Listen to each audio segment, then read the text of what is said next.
Thank you for listening and subscribing. Make sure to leave a rating and review, and make sure to share this episode as somebody out there needs to hear this message today. Today's guest, Virginia Jimenez, shares her story of betrayal, and I have to be very upfront. I had no idea what she was going to share on this episode. Normally, I do a lot of research into every guest's story, but because she was so open and transparent during her Facebook Live sessions, I knew she had a very powerful story there. I just felt it. So listen in as she takes me by surprise and shares her story and more. Welcome to Thriving Beyond, the podcast with stories of thriving through when the obstacles are far from few. Here's your host, whose own story has been featured in Chicken Soup for the Soul, Vidal Cisneros Jr. Welcome to another segment of Thriving Beyond, and today's guest is Virginia Jimenez. She's been featured in the Good Men Project. She has co-emceed an award show at Podcast Movement back in 2015. She is a skydiver, a poet, a fitness instructor, a speaker, and a coach. And she has a bachelor's degree in finance from Florida International University and is also a certified body language coach. She has run workshops that bridge and increase awareness and understanding with the power of choice, presence, and one's perceptiveness. We're honored to have you, Virginia, on Thriving Beyond. Welcome. How are you? Hi, I am doing so well today, Vidal. Thank you so much for having me on the show. Right on. We're excited because today we're going to learn more about you. And I know I highlighted some of the good stuff that you've done so far. And if you could tell us in one sentence or less, without too many commas and without too many like LinkedIn resume kind of words. We want to get to the nitty gritty of what you do. The one thing that I do is create experiences for people to tap into their potential and to have fulfillment in their life, you know, and really make big things happen and to grow. So I create experiences in one sentence. Experiences. That's awesome. Mm-hmm. And then if you kind of share with us some of the experiences that you've helped get for some of your clients, if you don't mind diving into that. Sure. So experiences could be creating the space for them to really tap into, like, remove some of the layers that they have in their mind that are not serving them and that are keeping them from seeing the truth, you know, or their truth, right? Whatever answers that they need to kind of move forward. Because some of the clients that have come to me have come with like anxiety issues in entrepreneurship. I've had clients that have come because they feel like they keep making the same mistake and they're not seeing why it is. I've had clients that have come for strategic things like composing, you know, an elevator pitch. And pretty much many of the times they already know the answers. It's just me kind of shedding the light to seeing, you know, for them to see that the answer is already within themselves. I mean, there's other times where it's more strategic and it's like, well, you can hear suggestions that you can do to achieve your goal in entrepreneurship or in their personal life with relationships. But a lot of times it's creating this conversation where we kind of slow things down a bit and just see that they already have, you know, what it takes to create what they want in their life. Amen. Love that. So it's all about getting the clarity. And yes, as I mentioned in your introduction, you have skydived before, which is pretty cool. It's something I want to do at one point or another. And I also didn't mention, but you're also a firewalker. So that's cool. I've done that a couple times. Actually, I did that less than a month ago at an event for a friend of mine that I actually spoke at his event. And he is a certified firewalking trainer. So it was pretty cool experiencing that again on a smaller scale. But not to digress, is there a morning ritual that gets you fired up, not just jumping out of a plane or walking on hot burning coals, but something that you implement maybe as a mother, as a fitness instructor, things that are high performance kind of rituals that you could share with us today? Yes, absolutely. I mean, in the mornings, I think one of the major things, especially if you're a mom like myself, I'm a single mom of 2 kids. I think it's extremely important to take care of your needs first. I mean, just like when you're in an airplane and they suggest that you put the mask on first and then you put the mask on others that you would like to help. Same thing with ourselves, you know, as individuals. Morning rituals are important. And so for me, sometimes waking up extra early before the other people in the house wake up to honor some time for myself and do something for me. So that might range from running up and down the stairs or doing, very short exercise routine just to get my heart pumping. So it might be 7 minutes of plank intervals or running up and down the stairs, like I mentioned, or jumping up and down or just dancing. And I also I definitely do a journal entry because I want to write my intention for the day. And I don't do it every single day, but for the most part, I have been doing it every single day this year. And it's been phenomenal to see what my mindset is like when I go back and look at it. So, it's a sentence or two in the morning. Those are the two things that I definitely stick to in the morning, waking up and doing something of movement, writing something down, and then also meditation. That is one that's been helpful for me right before the kids get up. Again, it's all about honoring the space for you and fueling your soul for your day. I love that. Yes, meditation is super important. I know I've heard the whole TM, the transcendental meditation, just really take off and go mainstream to some effect the past couple years. And now as I'm practicing some of it in my, trying to do it in my daily life, but sometimes it's more like once a week. But it is so important. And that's what I've heard from so many high performers like Michael Phelps and a lot of the high achievers is that the transcendental meditation really helps, and it gets you into that flow state, that clear mindfulness state where, like you mentioned, you create a space for yourself and you honor that space. And it's only about those thoughts that are coming in your mind. So I love that you mentioned that meditation part. So now let's get into the meat of the Thriving Beyond episode here, as we like to feature guests that have overcome incredible adversity. And we're definitely honored to have you share your story so we can learn more about what you experienced, what life storm you've gone through. And if you could paint that picture from the global perspective, so that 2,000 feet up in the air view of what it looked like, right? You mentioned the plane before. Yeah.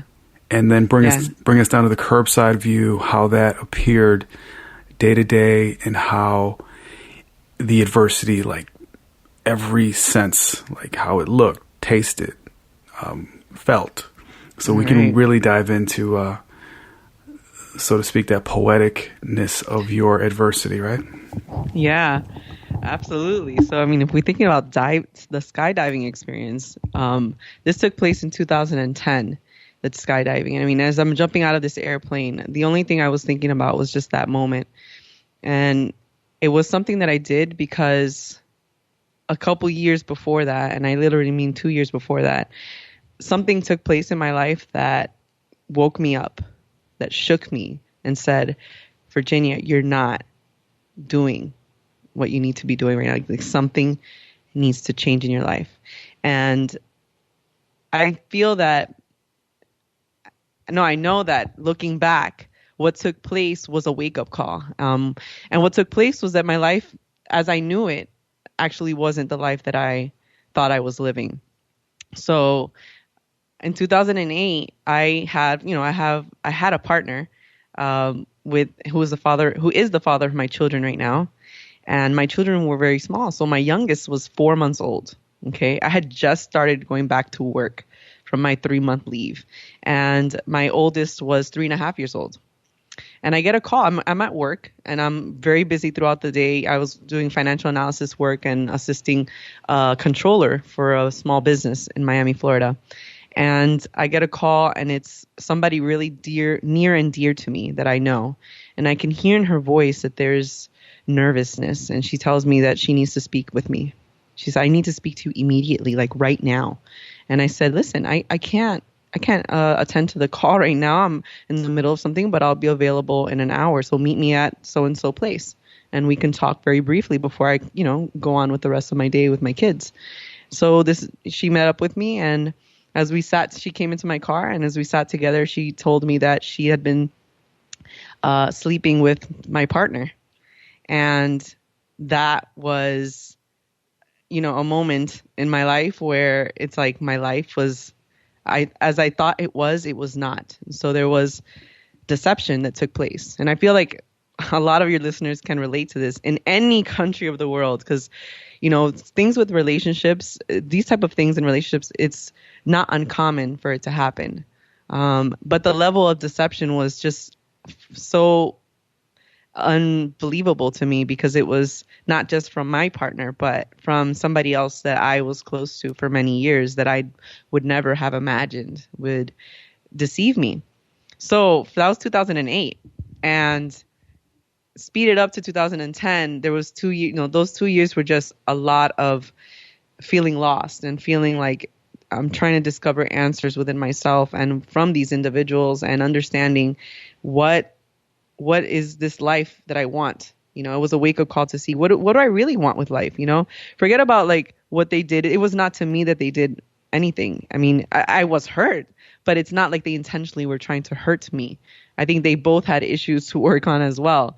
But I took that as an opportunity to kind of discover, is there something that I need to be working on myself? And am I living the life that I want to live anyways? Is this really where I wanted to be anyways with this person or in that job that I was at? And no, the answer was no. There was a lot of no's there. And so I started to ask myself questions like, well, what is it that I really want? And from there, it was exploring and discovering. And I started to dub every single year after that skydiving experience. It was like the year of discovery, like exploring things. And I became like the yes man, that movie with Jim Carrey. Mm-hmm. Yep. So in that movie, he becomes the yes man, and he's telling, he's basically saying yes to everything that people ask him to do. And so I went ahead and started doing that within myself, just saying, let me make a list of the things that I really want to do and, explore in life and see where this will take me, because I know that I want something else anyways. And that was kind of like the start of the storm for me. Mm-hmm. Oh, wow. This is good. Thank you for sharing. I had no idea what you were going to share, to be honest with you. And I can so relate to this. And listeners out there, if you know my story, you know it well. When opportunity strikes, usually it comes after a big storm. And while we're in the thick of the storm, Virginia, we're like, why me? Why now? Mm-hmm. What did I do to deserve this? I was working and slaving and trying to make the best of our situation. And then now look at this. And we're just angry. We're upset, and we need some professional help. And everybody in that whole scenario needs some therapy. But the person that felt that deserved the most respect and feels extremely cheated, that's the person that is so susceptible to going back into the coping mechanisms that are dysfunctional, like the alcohol, the use of drugs, or you just go into this victim mindset. You go into this depression mode. And you said the power of questions, which is how I broke myself out of my pattern. And that's how I learned from others through personal development that's the only way you can really break yourself out of a vicious cycle, is ask yourself empowering questions and then do something incredibly radical to break yourself out of that pattern. So you mentioned jump out of a plane. Well, I didn't do that, but it was next to near to that. That's when I did things that were uncomfortable for me in every aspect. And walking on hot burning coals was one of them. Mm-hmm. But it was me being more of an extrovert when I've always been an introvert. So meeting a lot of people. I know that's something that you do too with your single mom entrepreneurship workshops. Yeah. And I started creating little masterminds too as well. And I started stepping way outside of my comfort zone. And that was the key to true growth. And that is the essence of a thriver, is you're evolving even though it feels like the whole world is crashing on you. It's really the universe putting you on the right trajectory to get to that opportunity, because something big is coming. You just don't know yet, right? That's right. Exactly. And if you weren't, like, for me, I feel that if you're not open to it, like open to the uncomfortable, it's just so hard to not, it's going to be hard either way. So you might as well just go with the discomfort, because either way, when you're in the thick of it, in that you're in the storm, you might as well kind of flow with it and really take some action while you're in it instead of trying to stay still. You know, imagine like a hurricane coming by. If you try to stay like a pole, it's probably going to snap. But if you kind of flow with it, you know, like a tree that bends, then it's a little bit easier for you to kind of find your way. It's not easy, but it's more manageable, I would say. Absolutely. I agree with you. You know, you painted a great picture right there. Think of like the Wizard of Oz. Dorothy sucked up into this tornado, and here you are going with the flow, but you didn't know that it was going to take you to somewhere really phenomenal like the Wizard of Oz, you know, this whole new world. And you said it perfectly. You got to be open to the opportunities and open to what the universe is trying to teach you and get you away from. Because the universe wants you to detach from everything that's toxic in your world. But we hold on to it as, you know, especially in relationships. I see this happen all the time around me, and I've done it before in the past. We just feel that we deserve to be miserable. Why? There's no reason for that. Nobody deserves to be miserable. It's like, if the other person isn't putting enough effort, then go, move on, let them do them until they regain their true identity, and you work on you. And that's what has given me the most success, the most fulfillment, is when I started working on myself from the inside out. That's the only way true change happens, is from the inside out. So now you got me going on a rant, but let's get back into your message. And if you could share with us, what was a powerful mantra, prayer, or affirmation that helped you get through some of those tough moments? Oh, through those moments. Through those moments, be the change that you want to see in the world. It's a quote by Mahatma Gandhi. It's very simple, but it was a thought. It's a belief that my actions are what people around me see. And a lot of times we mirror other people's behavior. And so for me, I had to think of the big picture and embody, you know, with as hard as it was sometimes, really just kind of take on the attitude that I really wanted to, you know, what I would like from others in that situation. Be the change that you wish to see in the world. And what I mean by that is, like, for example, again, going back to my story just quickly, of infidelity, you know, with two people that I cherished and love, and I still have relationships with them now, just very differently, not in the same way. We communicate still. I had to show them we teach people how to treat us. So I had to learn that I had to be that whatever it is that I wanted them to treat me like, I needed to show them what that was like. And so that was one of the things. It's just be that change that you want to see in the world. Behave the way you'd like others to behave with you as well, because other people treat you the way you teach them to treat you. And it's all based on, you know, several different things, boundaries and things like that. So that was one of my mantras. I mean, I have a new one now, but that's the one at that time. It's like, let me think big picture and be the change that I'd like to see in this situation. What do I want it to look like later on? What do I want this relationship with my ex, who's the father of my children, to look like? And what are the behaviors that I would need to instill, or the choices that I need to make to kind of gear me to find my way to that endpoint, or that I would like to see in the future? Yes, I agree with you. There's so much that we could talk about just with what you said. And the most important part was the respect. Everybody deserves respect. So if we aren't requesting or allowing others to disrespect us, then we're not demanding respect. And this is what I teach my daughters as young ladies, young females, that nobody should ever disrespect you. If somebody disrespects you, I want you to go up to them politely and tell them in a nice tone, do not speak to me that way. Respect me, please. And that's it. Right.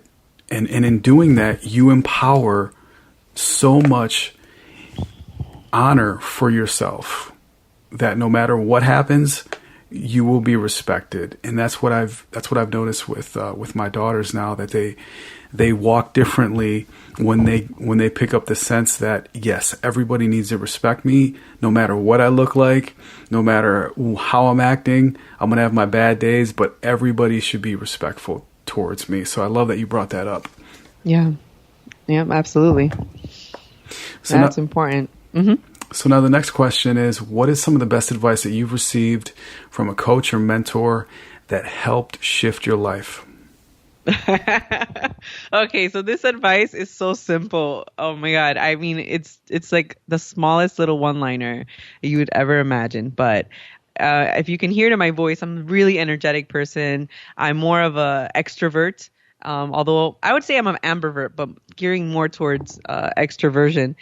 The advice that I've gotten from my coach and from other mentors is slow it down. Like, Virginia, you're going 100 miles an hour. You're trying to do lots of things at the same time. My mom tells me the same thing. You're trying to, you got this project, you got so many ideas, but you got to slow things down and just focus on, the top items, the top 2 items, let's say. So I think that's the best advice. And actually, that's advice that I've given some of my clients. Like, most recently, I was coaching a coach, and we recognized through conversation that she pointed it out. I feel like I need to pause more often. And that's all about slowing it down. It's like, it's really going at the speed of life, right? It's going at the pace that life is going at. And sometimes we get caught up in our head, and our thoughts are going at the speed of light, in the universe.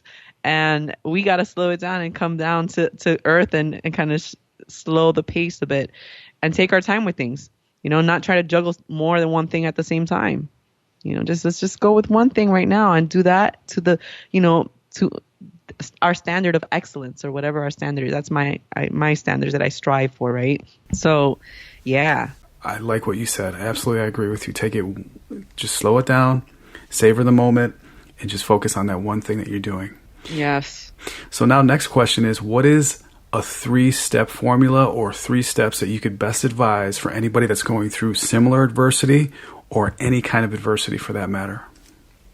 So the 3 steps, thinking about the adversity, I think you could apply this with several different adversities, but the one that I went through, that I thrived through, that I've come out of, is, I would say the best advice is one, to think big picture.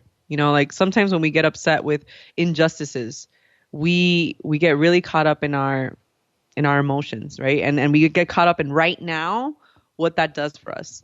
And I think it's important to think big picture of what you'd like it to look like and step away from those emotions just a bit. Sometimes that means not having a conversation with somebody that you're really, really upset with, and cooling it down and really thinking, what do I want the outcome to look like? So think big picture. That's one. The second thing is, despite me saying, step away from your emotions, I do want people to still honor their emotions. They're there for a reason. You do want to honor it, but you want to take your time honoring it. And if you have to, journal it out, like why you're feeling this way, and get deep into it. Ask yourself some thought-provoking questions, why you're feeling that way. Honor your emotions, but don't let them own you. Your emotions, sometimes they get tied into thought processes, and our thoughts are not necessarily who we are. They're a thought that could change later on. So we don't want them to own us. I think that we should step away, honor the emotions, but don't let it own you. And the third thing is become uncomfortable with the uncomfortable, because that is where the magic happens. I feel that one of the things before it for me personally that I thought was going on in my life is that I was settling in some ways. When I was in my corporate job, let's say, I was settling. When I was in my relationship, before things got, hot and heavy and I found out my reality, I was settling, because in some ways I don't necessarily feel that we would have been working out, but I kind of stayed anyways. So I think that sometimes you got to get uncomfortable to create magic in your life and really live a fulfilling life. The magic happens in that space of discomfort. Thank you for sharing that. This is definitely the essence of thriving. So Thrive Nation, I'm going to highlight these points.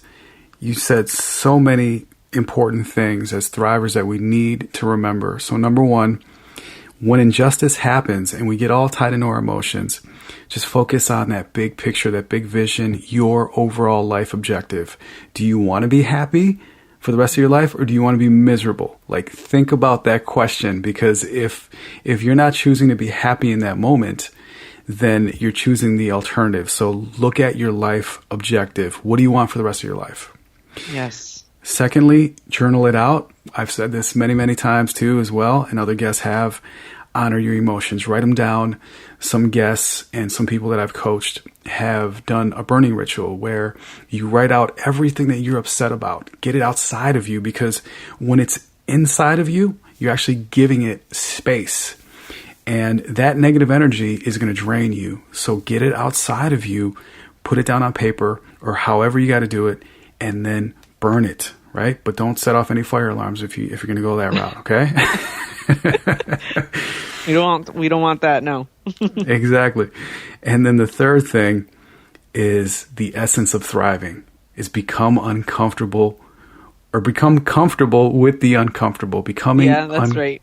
Becoming uncomfortable with becoming comfortable with the uncomfortable is the essence of thriving. So that last one is so important for thrivers out there, for Thrive Nation. That's the only way to evolve and grow and truly thrive. Because in this day and age, so many people are talking about thriving and they don't even understand the essence of it. Thriving has nothing to do with surviving or recovery. AA, Alcoholics Anonymous, they talk about recovery. They talk about surviving. They talk about going back to the old identity. I'm sorry. That is not the essence of thriving. Thriving is evolving, creating a new identity. You don't go back to the past one that is existing and surviving and just recovered. You've become somebody completely different that you honor in every sense of the word, and you are growing by leaps and bounds with the new skills that you're learning, the uncomfortable things you're doing.